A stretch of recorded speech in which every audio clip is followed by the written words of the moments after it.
Class में हम लोगों ने पढ़ा था सिलेंडर का चैप्टर, ठीक है, जिसमें हम लोग वृत्त और आयत के बारे में कुछ बेसिक टर्म्स को समझा था। उसके आगे हम लोग आज पढ़ेंगे, ठीक है। ओके, इम्पोर्टेंट पॉइंट्स में मैंने एक पॉइंट को डिस्कस कर लिया था, दूसरा, तीसरा और चौथा पॉइंट को इस चैप्टर में यूज़ करेंगे, ठीक है।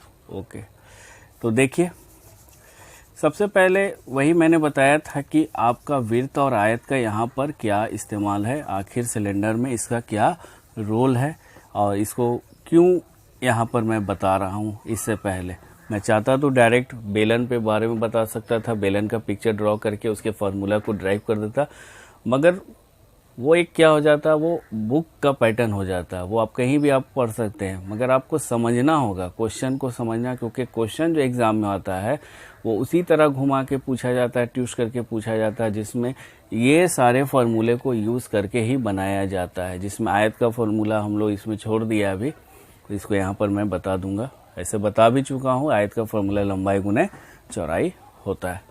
तो सेकंड पॉइंट देखिएगा, जैसे कि लास्ट क्लास में मैंने वृत्त के बारे में बताया था, तो थोड़ा सा फिर एक वृत्त को ले लेते हैं हम यहाँ पर। वृत्त का ये क्या होता है, ये आर हो जाता है। अगर इसी लाइन को यहाँ से कर दिया तो ये डी हो गया, ये आर हो गया, और यहाँ तक के वैल्यू को आर और यहाँ तक के वैल्यू को डी है। तो डी बराबर 2r और आर बराबर d/2। यहाँ तक हम लोग समझ चुके थे। अब इसमें हम लोग को समझना है कि वृत्त का क्षेत्रफल, वृत्त का क्षेत्रफल क्या होता है, यानी area of circle, area of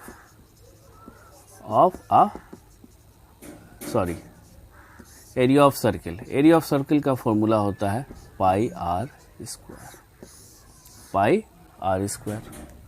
उसी तरह आप देखिएगा वृत्त का परिधि, वृत्त के परिधि आप समझिए। वृत्त का क्षेत्रफल का मतलब होता है जो अंदर का जो स्पेस एक्युपाइड जो कर रहा है, जो जगह को घेर रहा है, उसी को क्षेत्रफल कहा जाता है। जैसे इसको पूरे जगह को ये वो घेर रहा है, वृत्त जो सर्कुलर है, जो पाथ है वो घेर रहा है।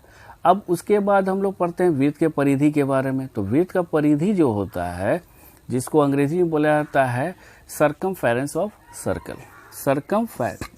सरकमफेरेंस ऑफ अ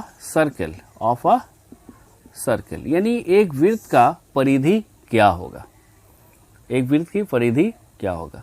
तो परिधि का मतलब होता है कि ये जो सर्कुलर पाथ है, मान लीजिए इस पॉइंट से कोई ए आदमी निकला यहाँ से, और यहाँ से ये चल रहा है, ये कोई गोलाई है और यहाँ पर पहुँच गया, तो ये वो कंप्लीट आपका सर्कुलर पाथ इसको इस्तेमाल कर लिया। वृत्त में और भी डिटेल में, वृत्त चैप्टर में हम आपको और डिटेल में बताएंगे, बस मोटा मोटी बेसिक टर्म बता देता हूँ मैं।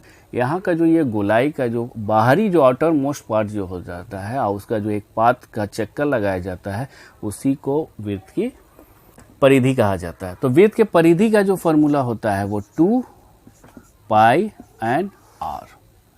तो जहाँ तक आर आप समझ रहे हैं, पाई एक नया चीज आपके सामने आ रहा है कि आखिर पाई, इसको पाई बोला जाता है, इस साइन को पाई बोला जाता है। क्या बोला जाता है? पाई। अब ये साइन क्यों यूज किया जाता है, तो ये साइन के लिए मैंने बताया है कि मैं एक स्पेशल वीडियो बनाऊंगा जिसमें पाई के बारे में डिटेल में बताऊंगा। यहाँ पर आपको सिर्फ समझना है कि पाई का जो वैल्यू होता है वो 22/7 लिया जाता है, और इसको डिवाइड करने के बाद 3.14 और भी नंबर्स आता है, मगर इतना फिक्स कर दिया जाता है किसी भी सवाल को बनाने के लिए। तो मगर ये भी बात है कि अगर कोई सवाल में अगर पाई का वैल्यू 22/7 लेने के लिए बोला गया तो आपको 22/7 ही लेना है। अगर किसी सवाल में या किसी क्वेश्चन में आपको पाई का वैल्यू 3.14 लेने के लिए बोला गया तो आपको 3.14 ही लेना है। ऐसा नहीं कि आप खुद ने, अगर कुछ भी नहीं दिया हुआ तो पाई का वैल्यू 22/7 ही लेंगे। तीनों बात आती है, ठीक है। आप बात समझ गए, तो आप इसका स्क्रीनशॉट लीजिए, इसके आगे मैं बताता हूं। ये सब बेसिक फार्मूले हैं, ये आपको याद रखना होगा। ये अगर आप याद है तो आपका इससे होता है कि आपका एक साथ 2-2 चैप्टर आप पढ़ते जा रहे हैं। एक सर्कल भी आप पढ़ लिए, यानी लगभग आप आधा सर्कल आप पढ़ लिए।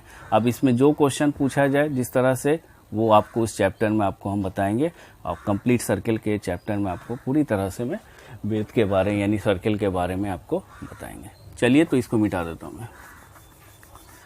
अब हम पढ़ते हैं जो हमारा मेन टॉपिक है, बेलन। बेलन के बारे में पढ़ते हैं कि बेलन, पिछले क्लास में मैंने बताया था ये वो बेलन नहीं है, वो ये सिलेंडर नहीं है जो हम लोग घर में गैस सिलेंडर जो यूज़ कर रहे हैं। ये वो सिलेंडर है जो राइट सर्कुलर सिलेंडर कहा जाता है। राइट सर्कुलर सिलेंडर, राइट का मतलब लंबवृत्तीय बेलन, लंबवृत्तीय बेलन, राइट सर्कुलर सिलेंडर। देखिए मैं हिंदी और इंग्लिश दोनों यूज़ करता हूँ, क्योंकि मान ली इंग्लिश मीडियम के बच्चे हो या हिंदी मीडियम के बच्चे हो, तो उन दोनों बच्चों को